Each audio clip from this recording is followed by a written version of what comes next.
Bueno, esto que recrudeció ahora no empezó ahora.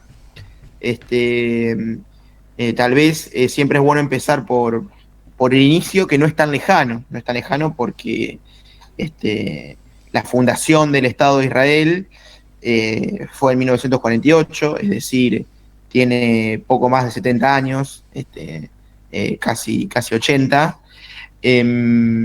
Y en ese primer momento lo que ocurrió fue que varios países de la región, varios países árabes, le declararon la guerra a Israel, no por, como dice la propaganda israelí, por una cuestión antisemita o en contra de los judíos, sino por lo que el sionismo venía llevando adelante en la zona desde principios del siglo XX. El sionismo siempre es importante hacer esta diferenciación, ¿no? Entre judaísmo, Israel, o sea, lo que es un judío, un israelí y un sionista, ¿no?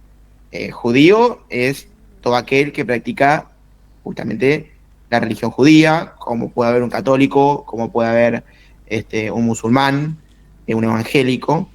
Israelí es quien tiene la nacionalidad del Estado de Israel, que sí, de hecho la mayoría son judíos, pero también hay árabes, también hay católicos israelíes, y el sionismo es una corriente política supremacista, es decir, que cree que su raza es superior a las demás, sobre todo a los árabes.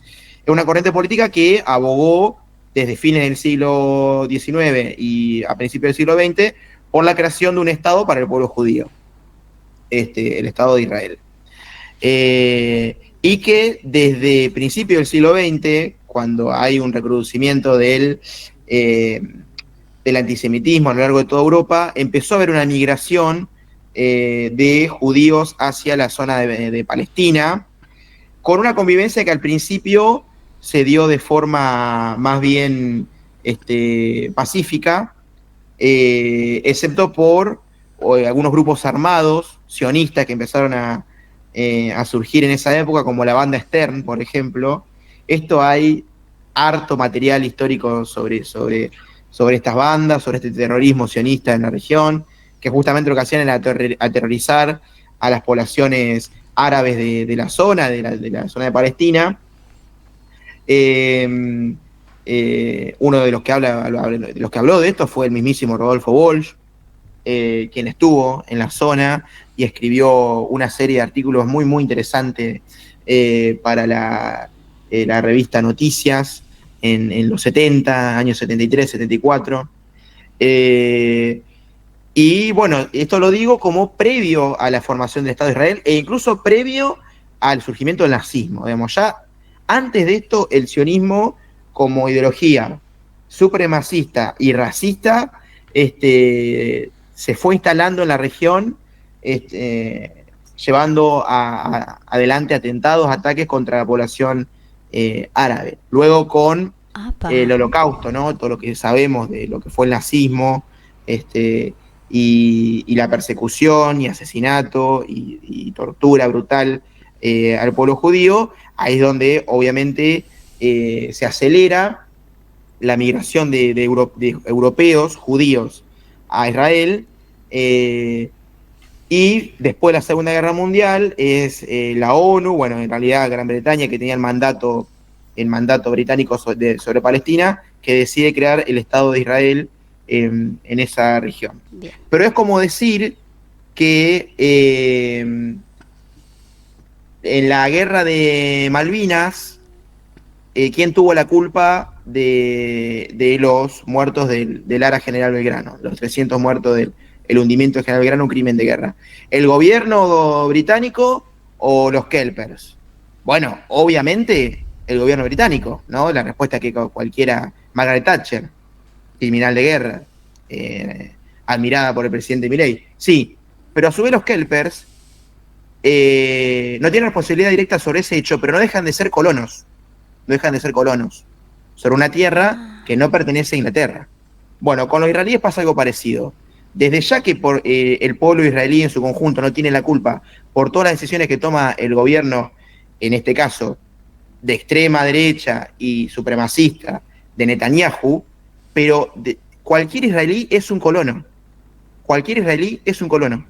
Porque hace 80 años no existía esa nacionalidad, no existía ese país. Existía Palestina.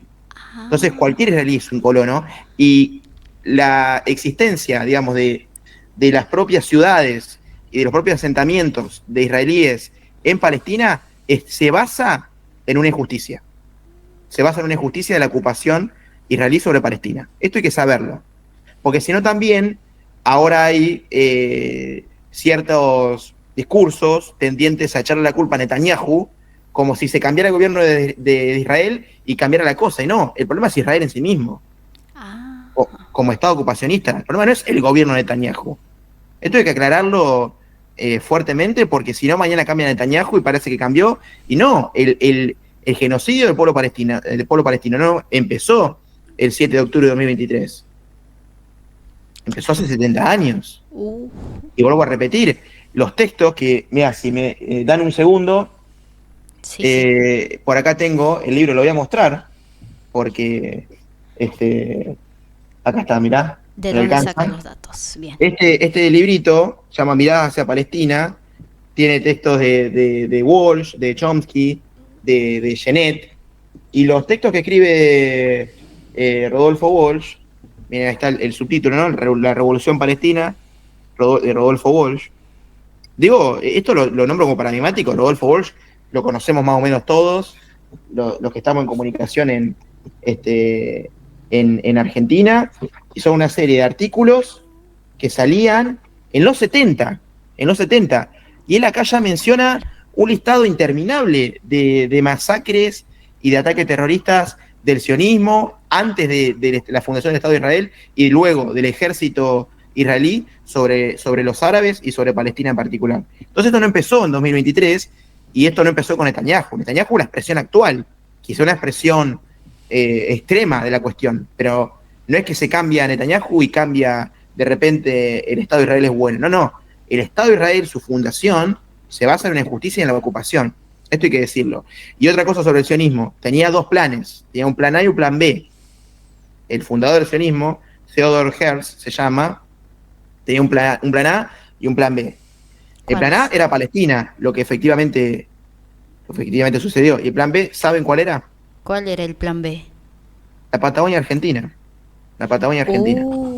Esto, de vuelta, no es conspiración, no es antisemitismo, está todo escrito y gracias a Dios la historia siempre se revela ante la mentira, y esto está.